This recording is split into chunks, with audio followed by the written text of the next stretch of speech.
జవహర్లాల్ నెహ్రూ గారు ఉన్నప్పుడు మన దేశానికి అందించిన గొప్ప సంపద. అదేవిధంగా ఈరోజు వ్యవసాయ విప్లవం, హరిత విప్లవం, ఈరోజు సర్ప్లస్ ఫుడ్, మనం ఈరోజు మిగులు మనకి ఈరోజు ఉత్పత్తి వచ్చింది అని అంటే ఆనాడు పండిత్ జవహర్లాల్ నెహ్రూ గారు మొదలుపెట్టిన పూర్తి చేసిన బాగ్రానగర్ డ్యామ్ కావచ్చు, నాగార్జున సాగర్ డ్యామ్ కావచ్చు, శ్రీశైలం డ్యామ్ కావచ్చు, ఎస్ఆర్ఎస్పి కావచ్చు, ఆనాటి దేశ ప్రధానమంత్రి ఫ్లోరైడ్ బాధిత నల్గొండ జిల్లా గురించి ఆలోచన చేసి నాగార్జున సాగర్ డ్యామ్ కట్టారు. ఎడారిగా మారుతున్న పాలమూరు రంగారెడ్డి జిల్లాలను దృష్టిలో పెట్టుకొని, రాయలసీమ జిల్లాలను దృష్టిలో పెట్టుకొని శ్రీశైలం ప్రాజెక్టును కట్టడం జరిగింది. ఉత్తర తెలంగాణ వాడి పంటలతో పచ్చని పైర్లతో ఉండాలి అంటే శ్రీరామ్ సాగర్ ప్రాజెక్టు కట్టాలి అని ఆనాడు పండిత్ జవహర్లాల్ నెహ్రూ గారు మన తెలంగాణలో ప్రాజెక్టులు పునాదిరాలు వేయడం జరిగింది. ఆ ప్రాజెక్టులో ఈరోజు తెలంగాణ రాష్ట్రంలో పండుతున్న పంటలకు ఈనాటికి ఆ ప్రాజెక్టుల మీదనే మన వ్యవసాయం ఆధారపడ్డది. కొత్తగా మొదలుపెట్టిన ప్రాజెక్టుల గురించి నేను చెప్పవలసిన అవసరం లేదు, కానీ కట్టడం కూడడం అంతా కూడా 3 ఏళ్ళలో గడిపోయింది. ఆ విషయం 1,00,000 కోట్లు ఖర్చు అయింది. కట్టడం కూడడం ఒకరి నాయకత్వంలో జరిగిపోయింది. కానీ పండిత్ జవహర్లాల్ నెహ్రూ గారు పెట్టిన నాగార్జున సాగర్, శ్రీశైలం, శ్రీరామ్ సాగర్ లాంటి ప్రాజెక్టు ఎన్ని ప్రకృతి వైపరీత్యాలు వచ్చినా తట్టుకొని నిలబడి ఈనాడు సాగునీటిని ఆగుత విద్యుత్ రంగంలో కూడా మన బలమైన రాష్ట్రాన్ని నిలబెట్టడానికి ఉపయోగపడ్డది. అదేవిధంగా శ్రీమతి ఇందిరాగాంధీ గారు తీసుకొచ్చిన revolutionary reforms, agriculture ceiling act, రాజభరణాల రద్దు, బ్యాంకుల జాతీయకరణ, ఇలాంటి ఎన్నో గొప్ప నిర్ణయాలు చేపట్టి ఈ ఒకనాడు శ్రీమంతులకు, రాజులకు, రాజ్యాలు ఉన్న వాళ్ళకే బ్యాంకులు ఉంటాయి. అత్యంత నిరుపేద కూడా బ్యాంకులో ఖాతా తెరవచ్చు, బ్యాంకులో డిపాజిట్ పెట్టవచ్చు, ఆ బ్యాంకు నుంచి రుణాలు పొందవచ్చు అనే విధానాన్ని శ్రీమతి ఇందిరాగాంధీ గారు మన దేశానికి ఇవ్వడం జరిగింది. ఎన్నో రకాల మార్పులు బలమైన నాయకత్వం ఉన్న శ్రీమతి ఇందిరాగాంధీ గారికి ఇచ్చింది. అదేవిధంగా వారి తర్వాత వచ్చిన రాజీవ్ గాంధీ గారు ఈ దేశం ప్రపంచ దేశాలతో పోటీ పడాలి అని అంటే ఎడ్యుకేషన్ అండ్ ఎడ్యుకేషన్ కాదు, సాంకేతిక విప్లవం రావాలి అని మన దేశాన్ని కంప్యూటర్ పరిచయం చేయడం జరిగింది. ఈరోజు సాంకేతిక నిపుణులు ప్రపంచంలోనే ఐటీ ఇండస్ట్రీని మనం శాసించగలుగుతున్నాం అంటే మన దేశానికి రాజీవ్ గాంధీ గారి కంప్యూటర్ని పరిచయం చేసింది. ఇదే కాదు, ఈరోజు మన దేశంలో, మన రాష్ట్రంలో, మన గ్రామాలలో, మన తండాలలో, మన గూడాలలో ఆడపిల్లల చేతుల్లో కూడా ఐఫోన్ వచ్చింది. ఈ ఐటీ విప్లవం, ఈ టెలికాం విప్లవం, శామ్ పిట్రోడా గారు ఈ దేశం అభివృద్ధి పదం వైపు నడవాలి అంటే సాంకేతిక విప్లవం రావాలి, అందులో టెలికాం రంగాన్ని లిబరలైజ్ చేయాలి అని ఈ రోజు మన దేశానికి ఆ టెలికాం రంగాన్ని పరిచయం చేసింది. కాబట్టి ఒకప్పుడు ఆగర్భ శ్రీమంతుల ఇళ్లలోనే టెలిఫోన్ సౌకర్యం ఉండేది. ఎవరింట్లో ఫోన్ ఉందంటే అదొక పెద్ద స్టేటస్ సింబల్ ఉండేది. కానీ ఈరోజు ఊళ్ళలో ఉన్న ఆడబిడ్డ దగ్గర కూడా 2 ఫోన్లు పెట్టుకునే స్థితికి మన దేశం అభివృద్ధి పనుల వైపు నడిచింది అంటే శామ్ పిట్రోడా గారు సాంకేతిక విప్లవాన్ని మన దేశానికి పరిచయం చేస్తే రాజీవ్ గాంధీ గారు దాన్ని ముందుకు తీసుకెళ్ళింది. కాబట్టి ఈ రోజు మనం ఐటీలో కానీ టెలికాంలో కానీ ప్రపంచాన్ని శాసించగలిగిన స్టేజ్ లో ఉన్నాము అని అంటే ఒక బలమైన నాయకుడు. ఆ తర్వాత మన దేశంలో ఉన్న 1,00,000 మంది యువకులకు ఉద్యోగ ఉపాధి అవకాశాలు కల్పించాలి అంటే క్లోజ్ ఎకానమీ కాదు, ఓపెన్ ఎకానమీ ఉండాలి. ప్రపంచ దేశాల నుంచి పెట్టుబడులను ఆకర్షించాలి, ప్రపంచ పారిశ్రామికవేత్తలను మన దేశానికి ఆహ్వానించిన పెట్టుబడులకు రక్షణ కల్పించాలని ఒక బలమైన ఆకాంక్ష ఆలోచనతో మన బిడ్డ, మన తెలంగాణ బిడ్డ, ఈ రోజు మిత్రుడు దుద్దిల శ్రీధర్ బాబు గారు ఎక్కడి నుంచి అయితే ప్రాతినిధ్యం వహిస్తున్నారో అదే మంత్రి నుంచి శాసనసభ్యులుగా మొదలుపెట్టి ఈ దేశానికి ప్రధానమంత్రిగా ఎదిగిన పివి నరసింహారావు గారు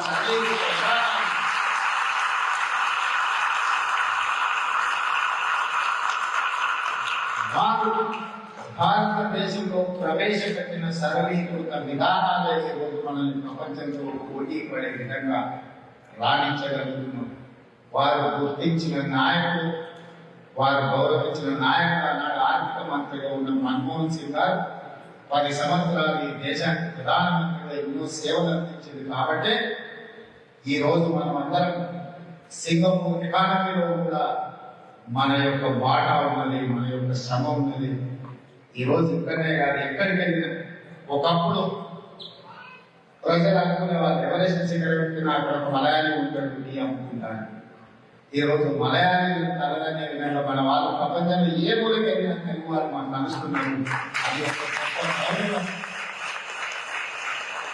దీనికి పివి నరసింహారావు గారు మన్మోహన్ సింగ్ గారు చేసిన సరళీకృత విధానాల పాటలే అని చెప్పి నేను కాదు, మీరందరూ కాంగ్రెస్ తో విభేదించినా కూడా ఈ విషయంలో మాత్రం మీ అందరికి ఏకాభిప్రాయం ఉందని చెప్పి నేను ఈ సందర్భంగా భావిస్తున్నాను. ఇది చరిత్ర. మరి భవిష్యత్తు 10 సంవత్సరాలైన తెలంగాణ రాష్ట్రాన్ని సాధించుకోలేదు. 10 సంవత్సరాలలో తెలంగాణ రాష్ట్రంలో జరిగిన అభివృద్ధి, విధ్వంసమా, దోపిడీనా, అవినీతినా, ఇలాంటి విషయాలు ఏమి నేను మాట్లాడదలుచుకోలేదు. వాటి గురించి నేను ప్రస్తావించదలుచుకోలేదు. సరైన వేదిక కాదు. కానీ తెలంగాణ బిడ్డలుగా తెలంగాణ ఏ రకంగా ముందుకు తీసుకెళ్లాలో మనం ఈరోజు ఆలోచన చేయాల్సిన అవసరం ఉందా లేదా ఒకసారి ఆలోచించేయండి. ఈరోజు సింగపూర్ లో తెలంగాణ రాష్ట్ర ముఖ్యమంత్రి ఉన్న నేను, ఐటీ అండ్ ఇండస్ట్రీస్ మినిస్టర్ ఉన్న మిత్రుడు శ్రీధర్ బాబు గారు, పెద్ద అపారమైన అనుభవం పోచారం శ్రీనివాస్ రెడ్డి గారు సింగపూర్ వీధుల్లో ఈ అభివృద్ధిని తిరిగి ఎందుకు చూస్తున్నాము? మనం మన దగ్గర ఈ అభివృద్ధి చేస్తూ ఉంటే మనమే మా దగ్గర ఈ అభివృద్ధి ప్రపంచాన్ని మనం ఆహ్వానించి చూపించుకునేవాళ్ళం కదా. ఈరోజు ప్రపంచం అంతా ముందుకు వెళ్తుంటే మనం వెనక్కి వెళ్దామా? ప్రపంచంలో పోటీ పడి ప్రపంచంలోనే అంతకంటే ముందు భాగాన్ని అంత భాగాన్ని నిలబడి మన రాష్ట్రాన్ని అభివృద్ధి చేసుకుందామా? ఈ రోజు మనందరం ఆలోచన చేయాలి. ఆనాడు తెలంగాణ రాష్ట్ర ఉద్యమం ఉవ్వెత్తున పోరాటం జరుగుతున్నప్పుడు మీరెవరు మాకెందుకు ఆయన కూరుకోలేదు. ఇప్పుడే మిత్రుడు అమ్మాయి చెప్పారు, మేము శ్రీకృష్ణ కమిటీకి సంతకాలు పెట్టివ్వడమే కాదు 3000 మంది పాస్పోర్ట్ల వివరాలను కూడా సపోర్ట్ డాక్యుమెంట్ కింద మేము సబ్మిట్ చేసినాం. మేము తెలంగాణ రాష్ట్రం కావాలనుకుంటున్నాం, సింగపూర్ లో ఉన్నాం కూడా అని మీరు ఏ విధంగా అనుకుంటూ, అదేవిధంగా విశ్వేశ్వరు ఉన్నాడు అక్కడ అమెరికాలో ఉండే వేలాది లక్షలాది మంది తెలంగాణ రాష్ట్రం కావాలి అని అమెరికా వీధుల్లో కూడా తెలంగాణ రాష్ట్రం కోసం నినాదం చేసింది. ఈ రకంగా ప్రపంచంలో ఏ మూలలో ఉన్నవాడైనా తెలంగాణ బిడ్డ తెలంగాణ రాష్ట్రం కావాలి అని కోరుకుంటున్నాడు. మరి మీరు కోరుకున్న తెలంగాణ వచ్చింది. 10 సంవత్సరాల తర్వాత ఒకసారి వెనక్కి తిరిగి చూడండి. మీ కోరుకున్న తెలంగాణ మీరు అనుకున్నంత అభివృద్ధి జరిగిందా? అంత బలమైన నాయకత్వం అక్కడ ఉన్నదా? ఈ రోజు ఆ తెలంగాణ ప్రపంచంలో పోటీ పడేది. మీరు ఎక్కడికో వెళ్ళి ఎక్కడికో ఉద్యోగ ఉపాధి అవకాశాలు పొందాలన్నా, లేకపోతే మన తెలంగాణ రాష్ట్రంలో హైదరాబాద్ నగరం నడిపొట్టుకు నిలబడి ఈ రాష్ట్రం నాది, రాష్ట్ర అభివృద్ధిలో నేను భాగస్వామ్యం అవుతాను, నాకున్న అవగాహన, నాకున్న విజ్ఞత ఈ రాష్ట్రం అభివృద్ధికి పెట్టుబడిగా పెట్టాలని చెప్పుకోవడానికి పరిస్థితులు ఉన్నాయా? ఈ రోజు ఈ దేశంలో నేను మీ పొలిటికల్ ఎగ్జిక్యూటివ్స్ మీ మాత్రమే కలిసి శ్రీధర్ బాబు గారు నేను కలిసి 40 సంవత్సరాలు 34 సంవత్సరాల క్రితం సింగపూర్ మొత్తం ఒక డంపింగ్ యార్డ్ కింద ఉంటే, ఇక్కడ ఉన్న రివర్ ఒక కలుషితమైన వాతావరణంలో ఉంటే, మేము పట్టుదలతో కృషి చేసి 10 సంవత్సరాల ప్రపంచ పర్యాటకాన్ని ఆకర్షించే విధంగా ఈరోజు అభివృద్ధి చేసాం. రేపు మీరు చూడబోయే సింగపూర్ నది ఒకప్పుడు కాలుష్యంతో పెట్టు బిడ్డాడుకుంటే దాన్ని ప్రక్షాళన చేసినది మా నాయకుడు అని గొప్పగా ఆ మంత్రి గారు చెప్తుంది.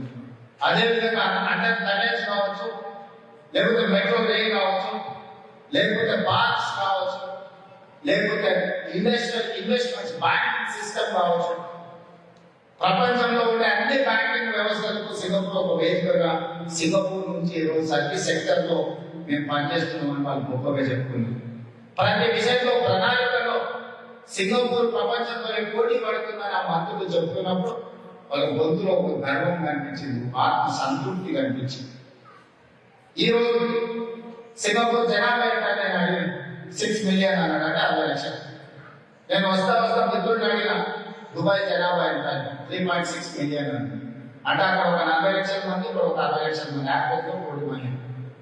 ఈ 1 కోటి మంది ఒక దుబాయ్ లాంటి ప్రపంచాన్ని ఆర్థిక వ్యవస్థను శాసించగలిగిన దేశంగా, 60 లక్షల మందితో సింగపూర్ ప్రపంచానికి అభివృద్ధిలో ఆదర్శంగా నిలబడే దేశంగా రాణించగలిగిన మొత్తం 1 కోటి మంది అయితే ఒక హైదరాబాద్ నగరంలోనే నిన్న నేను కులగణన సర్వే చేసినప్పుడు 1,20,00,000 జనాభా ఉందని హైదరాబాద్ నగరంలో లెక్కలు తేలింది.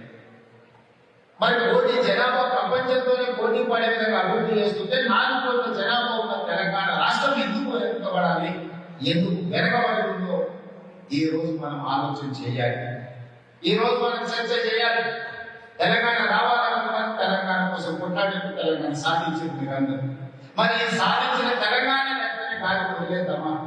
ఎవడో ఏదో ఒకటి మాట్లాడితే మనం అనుకున్న ప్రణాళికలను వదిలేసి రాష్ట్రాన్ని తిరోగమనం వైపు తీసుకెళ్దామా, రాష్ట్రాన్ని పురోగమనం వైపు తీసుకెళ్దామా? ఈ రోజు మనం చర్చించుకోవాల్సిన అవసరం ఉందా లేదా ఒకసారి ఆలోచన చేయాలి. అందుకే ఇవాళ రీజనల్ రింగ్ రోడ్ గురించి మాట్లాడితే వద్దు మేము ధర్నాలు చేస్తామంటారు. Musi river development fund, Musi reservation project చేస్తామంటే మేము అడ్డుకొని తిరుగుతాం, మేము బుల్డోజర్ల కింద పండుకుంటాం, నువ్వు వచ్చి చేస్తావు మేము చూస్తామంట. ఒక పారిశ్రామిక వాడని తీసుకుంటామంటే వద్దంటారు. ఒక ఫ్యూచర్ సిటీని నిర్మిస్తాం. హైదరాబాద్ నగరంలో రోడ్ల విస్తరణ చేయాలన్నా, డ్రైనేజ్ వ్యవస్థను నిర్మించాలన్నా, 450 సంవత్సరాల చరిత్ర కలిగిన హైదరాబాద్ నగరంలో పూర్తి స్థాయి ప్రక్షాళన చేయాలంటే చాలా కష్టంతో కూడుకున్న విషయం. అందుకే ఈ ప్రపంచంతో పోటీ పడాలంటే ఒక నూతన నగరాన్ని నిర్మించాలి. ఆ నూతన నగరం ప్రపంచంలో ఉండి ప్రతి సాంకేతిక శక్తిని అక్కడికి తీసుకురావాలని ఫ్యూచర్ సిటీకి డిజైన్ చేసి ఈ రోజు రోజుకు 20 గంటలు పనిచేస్తున్న శ్రీధర్ బాబు గారిని అక్కడ మేము అడ్డుకుంటాము అని చెప్పి కొంతమంది ప్రయత్నం చేస్తుంది. ఒక గొప్ప నగరం మనకు ఉండొద్దా? ప్రపంచమే వచ్చి చూసిపోయే విధంగా ఒక ఫ్యూచర్ సిటీ మనకు ఉండొద్దా? అందులో ఆర్టిఫిషియల్ ఇంటెలిజెన్స్ నుంచి ఐటీ రంగం వరకు, డేటా సెంటర్స్ నుంచి మొదలు పెడితే ఫార్మా ఇండస్ట్రీ వరకు, ఎడ్యుకేషన్ ఇన్స్టిట్యూట్స్ నుంచి మొదలు పెడితే స్పోర్ట్స్ యూనివర్సిటీ వరకు, స్పోర్ట్స్ యూనివర్సిటీ నుంచి మొదలు పెడితే స్కిల్స్ యూనివర్సిటీ వరకు మనం ఏర్పాటు చేసుకోవాల్సిన అవసరం లేదా? అక్కడ ఒక క్రికెట్ స్టేడియం అక్కర్లేదా? దానికి గోల్ఫ్ కోర్స్ అవసరం లేదా? అక్కడ ఈ ప్రపంచంలోనే ఒలింపిక్ లో పోటీ పడి గోల్డ్ మెడల్స్ సాధించే స్పోర్ట్స్ అకాడమీస్ అవసరం లేదా? ఒకసారి ఆలోచన చేయండి. ఈ రకమైన ప్రణాళికలు తీసుకొని ముందుకు వెళ్ళాలి అంటే బలమైన నాయకత్వం ఉండాలి. బలమైన నాయకత్వం ఉండాలంటే మీరందరూ బలంగా మద్దతు ఇవ్వాలి. అప్పుడే నాయకత్వానికి బలం వస్తుంది. బలమైన నాయకత్వం అంటే ఆ అడుగు ఉంది, 6 ప్యాక్ గంటలు ఎదుగుతున్న బలమైన నాయకత్వం ఉండాలి. బలమైన నాయకత్వం అంటే ప్రజలు అండగా నిలబడాలి. ఆ ప్రజలు కోరుకుంటున్న విధానాలను ప్రజలకు తీసుకెళ్ళగలిగిన శక్తి ఉండాలి. ఒడిదుడుకులను ఎదుర్కొని తట్టుకొని నిలబడగలిగిన నాయకత్వం ఉండాలి. ఈ రోజు ఒకనాడు దేశానికి నాయకత్వం అందించిన తెలంగాణ, ఈ దేశాన్ని ప్రపంచంతో పోటీ పడగలిగిన విధంగా తీర్చిదిద్దిన తెలంగాణ నాయకత్వం ఈ రోజు తెలంగాణ రాష్ట్రాన్ని అనుకోలేకపోతుంది అంటే ఇది తలవంపులు కాదా? మనం ఒకసారి ఆలోచన చేయాలి. 10 సంవత్సరాలు ఏలినోడు, 10 సంవత్సరాలు ప్రణాళిక చేసిన చెప్పినోడు ఈ రోజు అభివృద్ధి కోసం రచిస్తున్న ప్రణాళికలు అడ్డుకుంటే ఇది న్యాయమా? మీరు లేకపోతే తెలంగాణ ఉండొద్దా? మీరు పాలించకపోతే తెలంగాణ ప్రజలకు జీవించే హక్కు లేదా? మీ మోచేతి నీళ్లు తాగుతుంటేనే 4 కోట్ల తెలంగాణ ప్రజలు బతకాలనా? తెలంగాణ ప్రజలు స్వేచ్ఛగా తమ ప్రణాళికలు రచించుకోవాల్సిన అవసరం లేదా? ప్రజలు ఎన్నుకున్న ప్రభుత్వం ప్రజల కోసం ప్రణాళికలు రచించి ప్రజలకు అభివృద్ధి పరమైపు నడిపి ప్రపంచ దేశంలోనూ మేలు రాష్ట్రంగా, ప్రపంచ దేశాలతోనే పోటీ పడే దేశంగా లేని దేశాల కంటే కూడా అత్యధికంగా అభివృద్ధి సాధించే రాష్ట్రంగా తెలంగాణ ఉండొద్దా? మీరు ఒకసారి ఆలోచన చేయండి. ఇవాళ సింగపూర్ ఇంత అభివృద్ధి సాధించింది అంటే, ఇవాళ సింగపూర్ ప్రపంచ దేశాలకు ఆదర్శంగా నిలబడేది అంటే ఒక బలమైన నాయకత్వం, ప్రణాళికలు. నేను ఇంతకుముందు వస్తూ మిత్రులకు చెప్పిన తెలంగాణ రాష్ట్రం పెట్టుబడులను అభివృద్ధి కోసం ఆకర్షించగలిగే ఆలోచన, రాష్ట్ర ప్రజలు కట్టిన పన్నులతో సంపదను సృష్టించి సంక్షేమ పథకాన్ని పేద ప్రజలకు అందించే విధానంలో ముందుకు వెళ్ళాలి అని అనుకుంటుంది. అభివృద్ధి సాధించడం, అభివృద్ధి ద్వారా సాధించిన సంపదను పేదలకు సంక్షేమ పథకాల ద్వారా పంచడం, అభివృద్ధి సాధించడం, పేదలకు సంక్షేమ పథకాలను పంచడం అనేది మా ప్రభుత్వం యొక్క విధానం. ఈ విధానంలో రీజనల్ రింగ్ రోడ్ విషయంలో కావచ్చు, రీజనల్ రింగ్ రైల్ విషయంలో కావచ్చు, ల్యాండ్ లాక్ స్టేట్ ఈ దేశం అభివృద్ధి చెందిందంటే కోర్టులు ఉన్నాయి. ప్రపంచ దేశాలు ఎక్కడి నుంచి వెళ్ళాలన్నా, ఒక దేశం నుంచి ఇంకో దేశానికి వెళ్ళాలంటే సింగపూర్ ఒక హబ్గా ఉంది. ఈ రోజు సింగపూర్ ను టచ్ చేసుకుంటే ఇంకో దేశానికి పోయే పరిస్థితి ఈ రోజు మీకు పోర్ట్స్ వల్ల వచ్చేది. దాంతో మీ ఎకానమీ అనేది ఒక ఉన్నత స్థాయికి వెళ్ళింది. మరి తెలంగాణకు సముద్రం లేదు, ఏ వైపున చూసినా భూమి ఉంది, ల్యాండ్ లాక్ స్టేట్. అందుకని మన ప్రధానమంత్రి గారితో మాట్లాడుతూ వారికి చెప్పిన ఎన్నికలు వచ్చినప్పుడే రాజకీయాలు, ఎన్నికల తర్వాత అభివృద్ధి ఆకాంక్షించే తెలంగాణ ప్రజలు డ్రై పోర్ట్ కోరుకుంటున్నారు. తెలంగాణ రాష్ట్రానికి డ్రై పోర్ట్ ఇవ్వండి, డ్రై పోర్ట్ నుంచి బందర్ పోర్టుకి డెడికేటెడ్ నేషనల్ హైవేతో పాటు డెడికేటెడ్ రైల్వే లైన్ వేయాలి. ప్రపంచంలో ఉన్న పరిశ్రమలు మా రాష్ట్రానికి రావాలి. ఈ ఎలక్ట్రిక్ వెహికల్స్ నుంచి, ఈవీ నుంచి, ఫార్మా వరకు, అదేవిధంగా సెమీ కండక్టర్ ఇండస్ట్రీని మేము అభివృద్ధి చేయాలనుకుంటున్నాం. ఒక ఇండస్ట్రియల్ రెవల్యూషన్ తెలంగాణ తీసుకురావాలనుకుంటున్నాం. అందుకే మాకు ఔటర్ రింగ్ రోడ్ పక్కన, రీజనల్ రింగ్ రోడ్ పక్కన మాకు డ్రై పోర్ట్ ఇవ్వాలి. డ్రై పోర్ట్ నుంచి బందర్ పోర్టుకు డెడికేటెడ్ రైల్వే లైన్ తో పాటు గ్రీన్ ఫీల్డ్ నేషనల్ హైవే ఇవ్వండి. దాంతో మేము అభివృద్ధి సాధిస్తాం. ప్రధానమంత్రి మీరు 5 ట్రిలియన్ ఎకానమీ దేశం తీసుకెళ్లాలనుకుంటున్నారు కదా, మా ఒక్క రాష్ట్రం నుంచి 1 ట్రిలియన్ ఎకానమీని కాంట్రిబ్యూట్ చేస్తాం ప్రధానమంత్రి.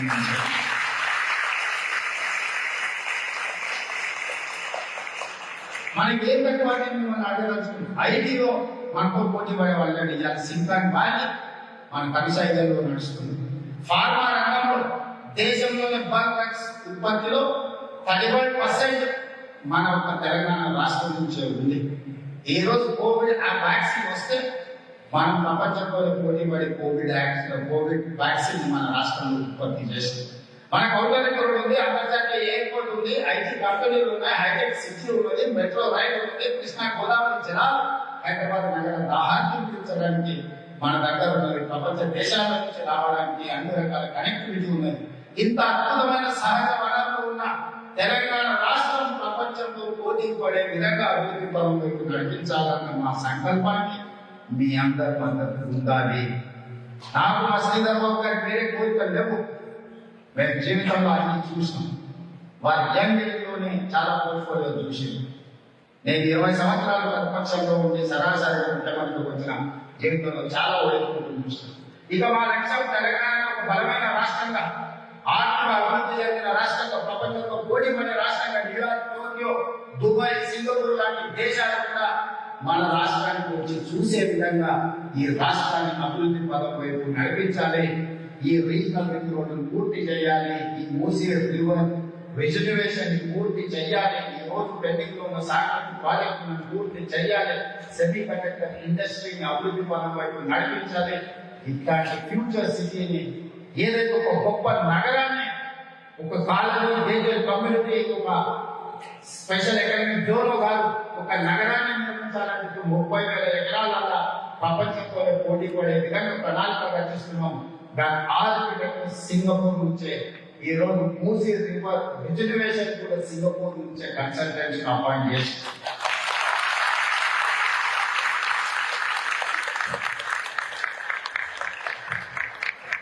సింగపూర్ లో ప్రతి ప్రాజెక్టు, ప్రతి మూల తిరిగి చూస్తున్నాము అని అంటే, ఇంతకంటే గొప్పగా మన తెలంగాణ రాష్ట్రాన్ని, హైదరాబాద్ నగరాన్ని అభివృద్ధి పదం వైపు ఎలా తీసుకెళ్లాలన్న ఆలోచనతోనే ఈ రోజు సింగపూర్ లో పర్యటన చేపడుతున్నాం. ఈ సందర్భంగా మిమ్మల్ని కలిసినందుకు సంతోషం. నా విజ్ఞప్తి ఒక్కటే, మీ నుండి మేము ఏమి ఆశిస్తాము. ఆనాడు తెలంగాణ కోసం ఎట్లయితే తెలంగాణ రాష్ట్రం కావాలని నిర్ణయించిందో, ఈ తెలంగాణ రాష్ట్రం ప్రపంచంలోనే పోటీ పడాలి. ఆ విధంగా సహకరించే నాయకత్వాన్ని తెలంగాణ సమాజం నుంచి బహిష్కరిస్తామన్న సందేశాన్ని మీరు ఇక్కడ నుంచి పంపించండి.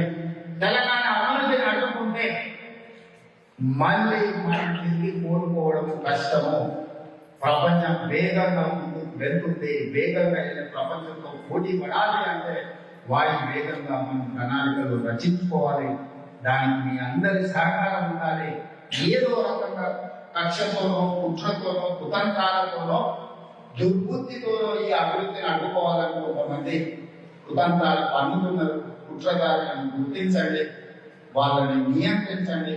నాడు తెలంగాణ రాష్ట్రాన్ని అడ్డుకున్న వాళ్ళు ఈ దేశంలో ఉపయోగించడం ఎడ్యుకేషన్ అండ్ ఇరిగేషన్ ఒక రెవల్యూషన్ తీసుకున్న వాళ్ళు ఉన్నంతలో